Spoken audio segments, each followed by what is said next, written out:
All right, good evening, folks. Hopefully, we got the lighting right. We have a little difficulties here, but just wanted to come on. I'm coming on a little late. I've been battling this head cold, so I'm trying to really get over it. But, anyways, um, please like, subscribe for more content like this. But I just wanted to come on and talk about diversification and why you should at least consider it. And let me color it in a little bit before we get going here, because I know a lot of people who invest and investors and people who have channels. And, the greatest investor of all time, right, Warren Buffett. They talk about how um, you don't want to do diversification early on in your investing journey. And to a large degree, I totally agree with that.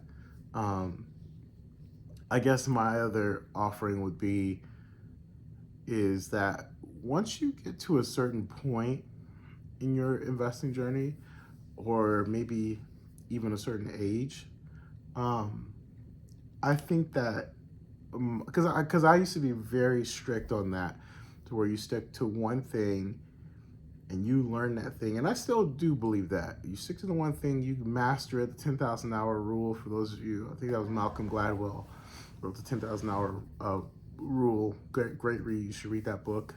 Um, but for the most part, I think there's something to be said. One, learning the skill, because that's all investing is. No matter what you do, remember there's only three ways to generate wealth in this country, and the one is owning a business. Two is the stock market. Three is real estate. Those are your big three. And any one of those that you choose, go all in on it. At minimum, first 10 years. You know what I mean? Maybe first five. You go all in on it and just, really get comfortable with it, get good at it. I don't even want to put a time limit on it. Just get comfortable with it. But what my experience is, again, I haven't been doing this very long. I've only been on the managing side, where I manage portfolios for different investors. Excuse me. And what I will tell you is, once you have some wiggle room, it's a little bit of leverage, maybe you've got some experience in your belt, maybe you've made a little bit of money. I think where I'm at today, I will take some chips off the table. Just from the simple fact that I can sleep better at night. And I'm not talking about like having an emergency fund or anything like that. You should have that anyway. Um, I'm talking about once you maybe had a big win, something like that in real estate. Maybe you did a cash out refinance. Um, I think most people will say, and it's not wrong, I'm just telling you my opinion. Most people say go ahead and take the earnings of that, and go dump it into the next investment, another property, or buy more stocks or start a new business or something. I don't know, or maybe invest it back into the business.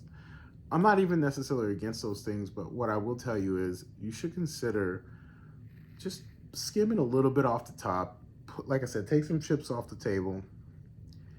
Maybe if you're a real estate person like myself, which was what I intend to do, I'm gonna take once I refinance, I'm gonna take a little off the table and maybe put some in the stock market. I'm still, the majority of it will still go to real estate and go looking for the next property, whatnot. But I think the older I get, the more I just realize, like, having everything in one thing, it's gives you a little bit of heartburn. And to avoid that, I don't think there's anything wrong with just, like I said, taking a little bit off the top and putting it off in the stock market. Or if you're in the stock market, maybe go buy a property and just kind of get that skill set going. Um, and again, it sounds easier than what it is, but I just, even if you bought a house and rented it out and you've had a property manager and you were still making a little bit something, wasn't your main thing, but just you had enough going on the side to where if you lost everything in this bucket, you still had something to fall back on. Um, I just personally like the idea of that because, again, this is a very investing is a very high risk. You will lose money. Um, you will mess up. There's no course out there that's going to help you fix it. I think it's just part of the rite of passage. When you're getting into this, if you're in real estate, you will be sued. Just putting it out there. You're in stocks, you're probably going to lose at some point. Um, or you'll do something, you'll pull out too soon and miss the ride. So if you have a business, maybe you'll buy a bad product or something like that, or it'll go belly up. There's a lot of risk, and obviously, if you're an entrepreneur, you're okay to you're obviously a risk taker. But I think we just need to safeguard ourselves sometimes and build a little moat around us to where if the business is struggling, we still have money in the stock market. If you're in stock market struggling, you have a couple real estate assets that are performing very well that you could, you won't have to rebuild from scratch. I think there's wisdom in that.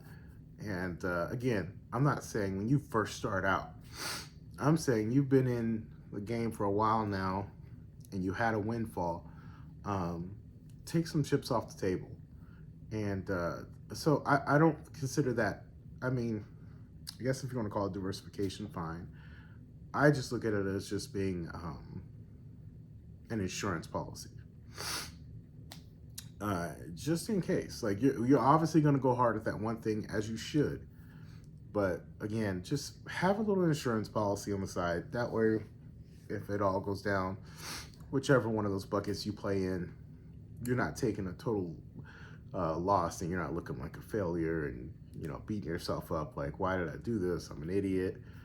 There's nothing wrong with going slow and just, again, having a little insurance policy on the side.